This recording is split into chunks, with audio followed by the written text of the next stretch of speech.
voltando a falar sobre perda da propriedade, vamos começar então a estudar agora, já que nós já vimos, né, quais são as causas consideradas nesse código, né, e a classificação ali da aquisição e perda, que é meio complexo.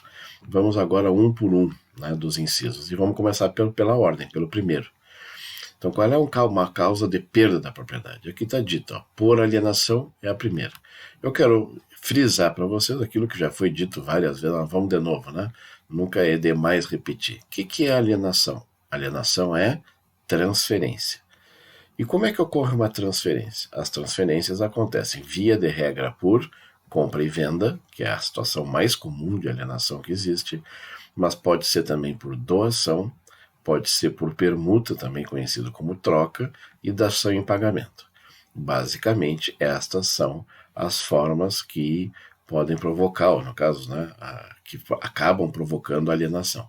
Outro detalhe importante a se destacar é que todos esses aqui são permitidos tanto para bens móveis quanto para bens imóveis, tá bem? Eu posso fazer compra e venda de imóveis e imóveis, doação de imóveis e imóveis, permuta de imóveis e imóveis, dação em pagamento de imóveis e imóveis. Não há restrição, tá bem? Então, bem genérico, bem simples. Agora a gente vai retomar só por causa do parágrafo que a gente já vai ver, mas vamos lá. Segunda hipótese é a renúncia, que eu destaquei aqui. E a renúncia eu botei aqui embaixo, ficou meio assim, é que eu não queria atrapalhar a ordem do código aqui, então eu deixei o conceito aqui embaixo. Nós vamos primeiro matar o conceito. O que é renúncia?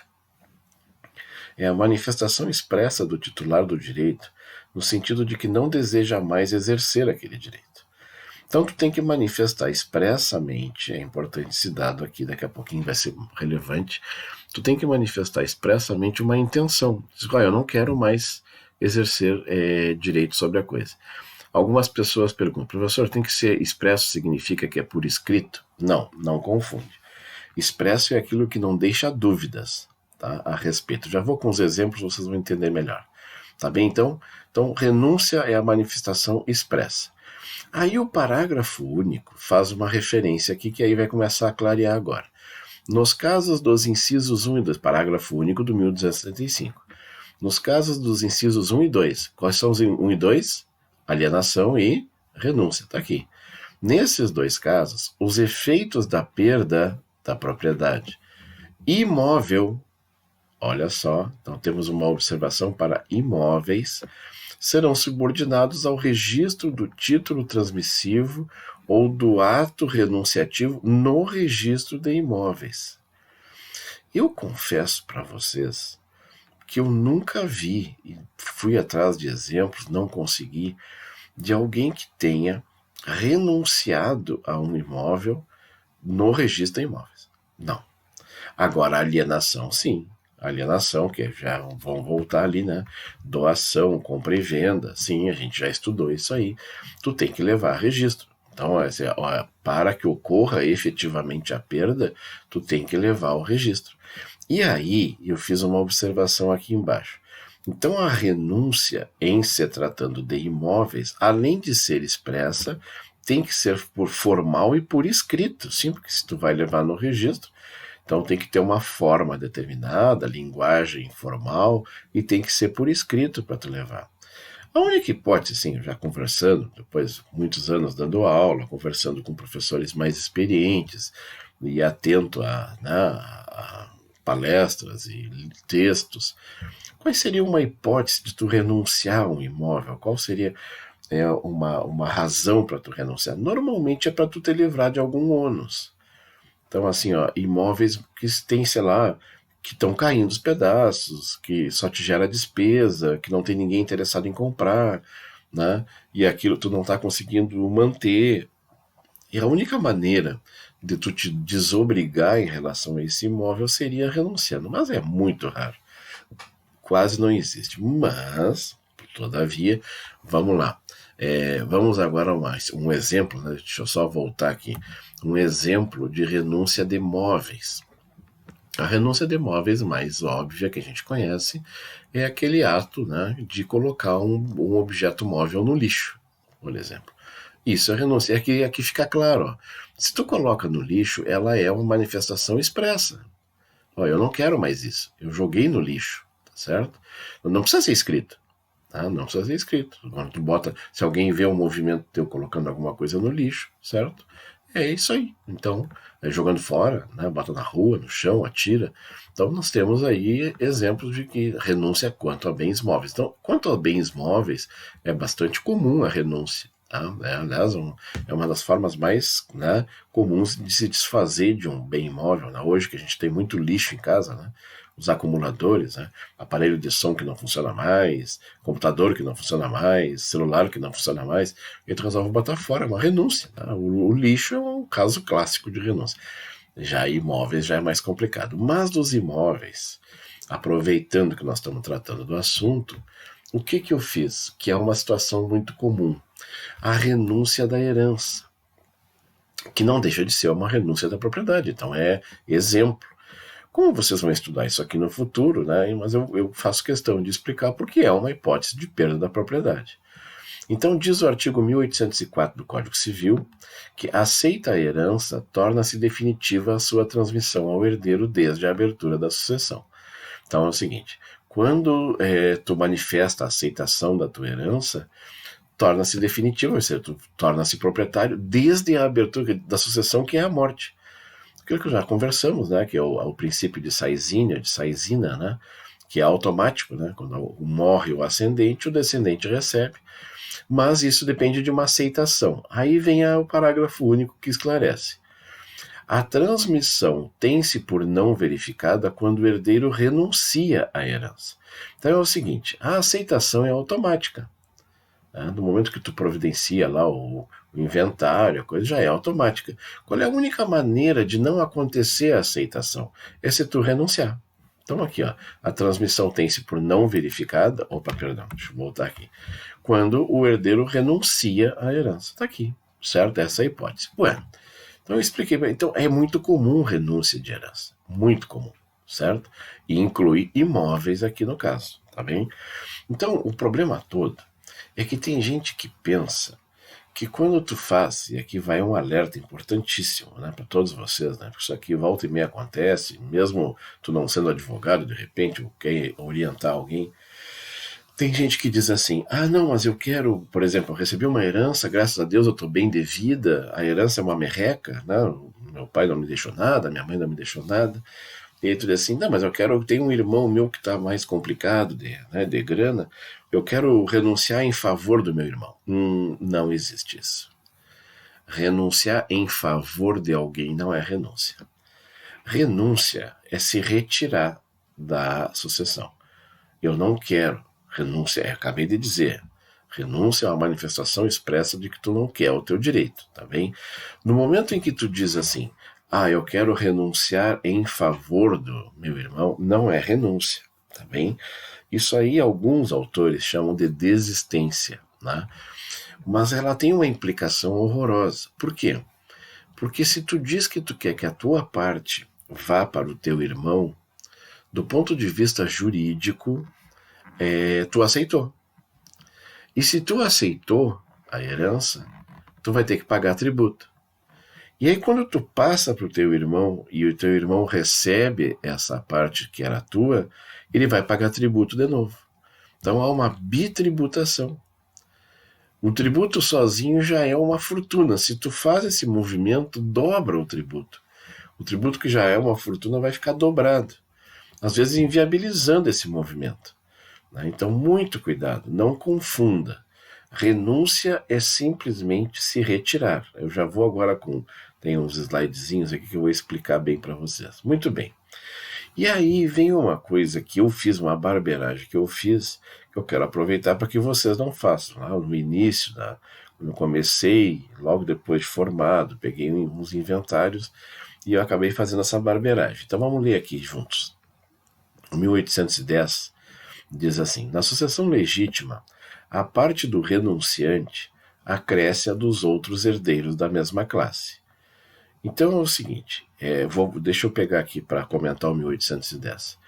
Isso aqui eu dei um exemplo de um esquema de uma herança normal. O que é uma herança normal? O pai morto, que é o de cujos, né, o autor da herança, tem 3 filhos. Filho A, filho B e filho C. o que acontece com esses 3 filhos? Cada um recebe 1/3 daquilo que era do pai. Tá bem? Então, bem simplesinho. Isso aqui é uma herança normal. Um dos filhos tem netos. Tá? Esses netos recebem alguma coisa? Não, não recebem nada. Entenderam aqui, então? Pá. Os mais próximos excluem os mais distantes. Os netos não recebem porque o filho recebeu. Ok. Tá bem? Quando quando tu renuncia, olha aqui, ó, o pai falecido, ele renunciou, tá bem? Se ele renuncia, o que acontece? Antes era 1/3 para cada um, né? Agora o filho B e o filho C são os únicos interessados. E aí eles vão ficar cada um com a metade daquilo que era do pai. E os netos não recebem nada. Tá bem? Já vou explicar isso. Olha só que interessante, vamos aproveitar já que estamos falando, o slide anterior aqui. Vamos imaginar que quando o pai faleceu, esse filho A aqui, que tem 2 filhos, né, que são os netos, se esse filho A tivesse morrido, já tivesse morrido, por isso que se diz pré-morto. O que é pré-morto, professor? Morreu antes do autor da herança, certo? Vamos que o pai faleceu depois do filho. O filho já tinha morrido. Só que esse filho morto deixou 2 filhos. Olha só o que acontece. Se o filho A tivesse morrido antes do pai, morreu antes do pai, a parte dele, que seria 1/3, vai para os netos. E aí os netos vão receber. Cada um vai receber metade de 1/3. O terço seria a parte do pai. Olha aqui, 1/3 do filho A, 1/3 do filho B e 1/3 do filho C. Tá bem? Seria aqui, ó, o filho A ganharia 1/3, mas como o filho A morreu, esse terço do filho A passa para os netos aqui. Mas isso se ele tivesse morrido. Se ele renunciar, é pior do que morrer. Preste atenção, é gravíssimo. Renunciar é gravíssimo, porque renunciar realmente tu é apagado. E os netos não recebem nada. E aí o filho B e o filho C ficam com metade cada um. Entenderam aqui a diferença? Olha a gravidade da coisa. Tá? Então essa aqui é uma herança normal. Essa aqui é diante da hipótese do filho A ser pré-morto, né? E essa hipótese aqui é do filho A renunciar. E aí vocês entendem a diferença aqui, porque o reflexo dá lá nos netos. Tá bem? Muito bem, voltando aqui. Aqui que eu fiz a bobagem, aqui que eu fiz uma barbeiragem, tá bem? E para que vocês não façam. Ninguém pode suceder representando herdeiro renunciante. Acabamos de ver isso, né? Os netos não podem suceder representando herdeiro renunciante. Se, porém, ele for o único legítimo da sua classe, ou se todos os outros da mesma classe renunciarem à herança, poderão os filhos vir à sucessão por direito próprio e por cabeça. Que é o último slide que eu deixei aqui, que é para mostrar para vocês o que eu fiz. É o seguinte, eu peguei o inventário de um senhor que faleceu, tudo bem? Ele era casado no regime de comunhão universal com a viúva. Então o que aconteceu? Quando ele faleceu, ele tinha um automóvel, eu não vou me lembrar, acho que era um telefone, na época se fazia inventário ainda de telefone, né, que era uma coisa raríssima. Então tinha automóvel, telefone e um pouco de dinheiro no banco. Merrequinha, um carro velho, aquela coisa. Peguei. O que aconteceu? Os 3 filhos, se reuniram e disseram assim, não, nós não temos interesse nisso aí, Deus livre, né? Deixa pra mãe, né? Deixa pra mãe. E aí o que eu fiz? Peguei a procuração de todos, certo? Peguei a procuração da viúva, entrei com o inventário e disse assim, filho A, B e C renunciam. Ora, se filho A, B e C renunciam, o que eu queria? Que ficasse tudo para a viúva. Tá bem? O juiz, e parece, eu ouvi dizer que os juízes fazem isso até hoje, o juiz fez vista grossa e passou tudo para a herdeira, porque realmente era uma merreca, era coisa pouca, né? Como eu disse, metade de um carro velho, metade de um telefone e uns caraminguá lá no banco, certo? Era só para formalizar a coisa. Pois bem, e aí, se vocês examinarem aqui, voltando aqui no 1811, né? Aqui, ó, se todos da mesma classe renunciarem, foi o caso aqui, né? Todos da mesma classe aqui, ó, todos os filhos renunciarem, aí tu poderão vir os filhos à sucessão. Esses netos aqui, pá, aparece aqui. E aí vão pegar o quê? Eles pegariam, no caso, os netos pegariam metade, né? Porque vai ficar, como não tem herdeiro, os únicos herdeiros do decújo são os netos. Eles ficariam com metade, metade, certo? Da herança. Só que no caso concreto, esse que eu peguei, esses netos aqui eram os dois menores de idade, tá bem? Eles eram menores de idade. Ou seja, esse filho A aqui, que era renunciante, representaria eles, né? Não daria problema. Talvez também por isso o juiz não complicou, tá bem? Mas é uma armadilhazinha da legislação. Aí tem que tomar cuidado com essa história de todo mundo renunciar, né? Porque senão tu pode chamar a terceira linha, né? Que seriam os netos aqui. Tá bem? Então, quer dizer, a segunda linha, né? Nesse caso aqui, tá? Então, isso aí é para vocês entenderem que a renúncia tem efeitos interessantes no direito sucessório que vocês vão estudar com o professor da matéria, né? Pois bem, aí nós temos agora a perda da propriedade pelo abandono. Abandono e renúncia são muito parecidos, tanto que alguns autores dizem que a única diferença entre eles é que a renúncia é expressa e o abandono é tácito. Para quem não sabe bem o significado, e eu acabei de falar, né, tem que ficar claro, no caso da renúncia, que tu renunciou. Mas não, no abandono, isso é tácito, ou seja, eu subentendo, eu presumo, né, que tu não quer mais exercer aquele direito. Aqui, na renúncia, eu tenho certeza que tu não quer ter o direito. No abandono, eu presumo que tu não queira ter o direito. É meio perigoso. É meio perigoso. E a questão aqui, de novo, se transforma na diferença entre móveis e imóveis. O abandono de móveis é muito tranquilo, né? Quer dizer, muito tranquilo não. A gente já debateu sobre isso. As pessoas, né, o bem abandonado não necessariamente é um bem renunciado, né?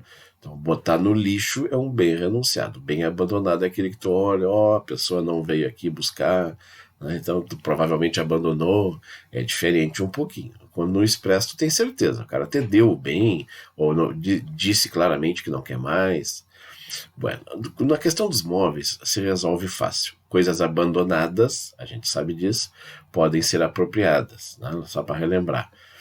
Mas aqui nós temos um artigo inteiro, né? Logo depois do 1275, 1276, que fala do abandono de imóveis, que é uma situação comum. Então vamos aqui a esses destaques aqui que eu deixei, que são bastante destaques, né, no 1276. O imóvel urbano que o proprietário abandonar com a intenção de não mais o conservar em seu patrimônio e que não se encontrar na posse de outrem. Fiz uma pausa aqui. Porque se um terceiro tomar posse de uma coisa abandonada, ele deixa de ser abandonado. É nessa brecha legal que aqueles movimentos liderados lá pelo Boulos, lá nas grandes cidades, em Porto Alegre também tem esses movimentos, todas as grandes metrópoles tem gente que faz isso. Um imóvel abandonado, ele pode ser adquirido, né? E no momento que as pessoas invadirem esse imóvel, ele deixa de ser abandonado. Tá bem? É importante isso do ponto de vista jurídico. Poderá ser arrecadado como bem vago e passar, olha só, 3 anos depois, a propriedade do município. Então, para que um imóvel abandonado passe a pertencer à propriedade, tem que passar 3 anos. Desde que ninguém fique na posse. Tá bem? Se for no Distrito Federal, vai ser do Distrito Federal. Se for em outra cidade qualquer, vai ser do município. Parágrafo 1º. O imóvel situado na zona rural, ou seja, mesma situação, só que em vez de ser urbano, é rural. Abandonado nas mesmas circunstâncias, poderá ser arrecadado 3 anos depois também, mas vai para a União. Então, assim, imóvel urbano vai para o município, imóvel rural vai para a União. E aqui vem um grande detalhe, que para mim é o mais importante de todos. Todo parágrafo é importante. presumir-se-á de modo absoluto. Eu acabei de dizer. O que é modo tácito, professor? É quando a gente presume que a pessoa não quer mais o direito. Mas aqui diz assim, presumir-se-á de modo absoluto. É uma presunção juri et de jure, que não admite prova em contrário. Então, presume-se de modo absoluto a intenção a que se refere a esse artigo. Qual a intenção? De abandonar. Quando, cessados os atos de posse, ou seja, tu não exerce mais posse sobre o imóvel, deixa o proprietário de satisfazer os ônus fiscais. Então tá. O que faz então a presumir de forma absoluta que o imóvel está abandonado? Se 3 anos depois, sem atos de posse, ninguém está pagando os tributos. Aí sim, aí não tem o que fazer. E é aí que esse aqui é que é o alerta, porque a prefeitura não fica cuidando se o imóvel está ocupado ou está abandonado. A prefeitura não está nem aí para ti. Tá? Agora, no momento que tu deixa de pagar 3 anos consecutivos o IPTU, a água e coisa, aí sim, aí a prefeitura liga o alerta. Tá bem? É nesse contexto aqui que eles podem, no caso, a prefeitura, a União, pode se apropriar, no caso, das coisas abandonadas, dos imóveis abandonados. É possível, mas tem que fechar esses requisitos aqui, tá bem? Então, além do, vamos lá, 3 anos, não ter ninguém na posse, nenhum ato de posse exercido, nem pelo proprietário, nem por terceiro, e o não pagamento das obrigações tributárias. Configura abandono de forma absoluta. Aí é quase como se fosse uma renúncia, no caso, tá? Seria muito próximo da renúncia. O penúltimo caso é o perecimento da coisa, e eu vou fazer aqui menção a um artigo do velho Código Civil, já não vigora mais, mas ele dizia assim: perecendo o objeto, perece o direito. Bem curtinho, era só isso aqui mesmo que dizia o artigo. Acho que era o artigo, depois do matar alguém, né, do Código Penal, né, o mais curto que eu conheci, né, então, poucas palavras. E qual é o raciocínio aqui? É simples. Se o teu direito recai sobre um objeto, né, o direito é acessório, o objeto é o principal, tá bem? Então, o objeto sendo o principal, recai o direito. No momento que o objeto desaparece, o que é perecer? Quando ele acaba, quando ele se extingue, quando ele tem fim. Pereceu. Bens perecíveis, nunca ouvi falar, né? O que acontece se tu deixar lá uma banana na fruteira, uma batata, uma cebola, e não comer e não usar, o que acontece? Ela perece. Por isso que a gente, quando vai fazer doação aí para, né, essas de caridade, eles pedem assim, alimentos não perecíveis, ou seja, que não estraga. Não pode doar tomate, batata, cebola, porque estraga. O que é perecer? É estragar. Certo? Estragar, vai desaparecer, vai apodrecer. É isso aí. Então é o seguinte: se o teu direito recai sobre um objeto e o objeto pereceu, o teu direito perece também. Por isso que é uma coisa óbvia: perecendo o objeto, perece o direito. Né? E aí, nos exemplos que eu dei aqui, então, serve para móveis e imóveis, né? Desabar, incendiar, explodir. Né? Então, aqui nós temos também a hipótese, no caso dos móveis, a gente que faz essa confusão, né? Que é o caso da perda mesmo, né? Que quando tu perde o objeto. Então tu perdeu, deixou cair no chão, sei lá, a carteira, né? Deixou cair no chão o dinheiro, né? Pereceu, a coisa perece também, é equivalente a perecimento. Então a perda, pura e simples, né? É considerada, né, em última análise, como perecimento. Então um objeto que tu perdeu, deixou cair, tá certo? Não tem como recuperar. E como diz respeito a imóveis, eu peguei aqui um exemplo que aqui lá no... Quem conhece a praia do Hermenegildo, aqui, né, ali no sul, perto de Santa Vitória do Palmar, né, o mar está subindo em várias regiões do mundo, né? Não é só aqui eu acho que é o mais próximo caso que eu conheço. Olha aqui, olha o estado que deixou essa casa aqui. Né? O mar vem cá, sobe a maré, derruba a casa, termina. O que aconteceu? Isso aqui é um imóvel, professor. Pereceu. Né? Perecendo o imóvel, perece o direito. Não há o que fazer, não tem o que fazer. Certo? Não sei, eu acho que nem cabe seguro, né? Provavelmente na seguradora não seguraria, né, esse tipo de imóvel na beira da praia. Tá bem? Então, é bem simples. E aqui, por fim, a desapropriação. A desapropriação, na verdade, né, aqui tem o Otto Maier, que diz assim, né? A desapropriação é um instituto de direito público. Quem vai dar aula para vocês, se é que já não deu, já que vocês não estudaram, né, é o professor Hipólito, né, em direito administrativo, que vai explicar isso para vocês. Mas, apesar de ser um instituto de direito público, de direito administrativo, os efeitos é do direito civil. E qual é o efeito do direito civil? A perda da propriedade, né? Então eu botei aqui um conceitinho, né, que é ato do poder público fundado em lei por força da qual se retira total ou parcialmente um direito, normalmente o direito de propriedade, ou um bem inerente ao patrimônio individual em benefício de um empreendimento público. Tá? Não tenho o que comentar, ele fala por si. Né? E aqui um destaque, porque eu coloquei lá, que é um caso de perda, mas é um caso de aquisição, sim. Por quê? Porque após a desapropriação, o bem passa para o domínio do poder público que desapropriou. Então, fica sem dono? Não. O Estado vai lá, tira a propriedade do particular e fica com ela, certo? Fica com a propriedade. Então, é perda para um lado, mas aquisição para o outro.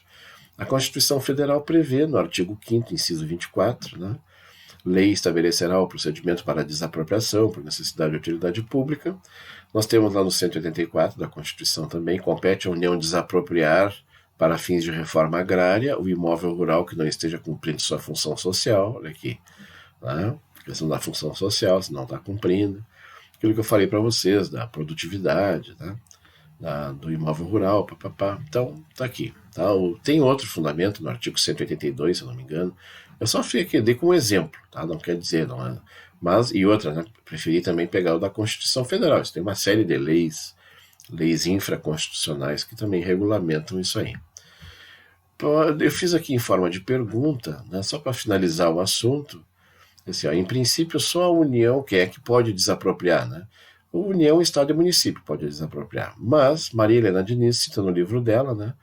Que é desde que autorizados por lei, as autarquias também podem, estabelecimentos de caráter público, ela não disse quais eram, né, mas, e até concessionários de serviço público. Né? Concessionário de serviço público nós temos, como exemplo, né, a questão do pessoal dos pedágios, né?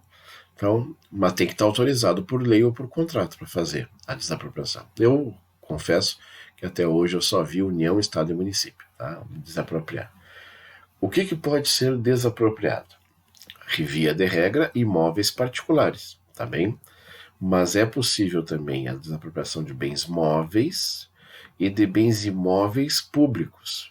Eu fiquei curioso aqui, vou fazer um comentário breve, porque está aqui o artigo, tá? No artigo 2º do Decreto-Lei, como é que imóvel público, professor, se quem promove a coisa é um ente público?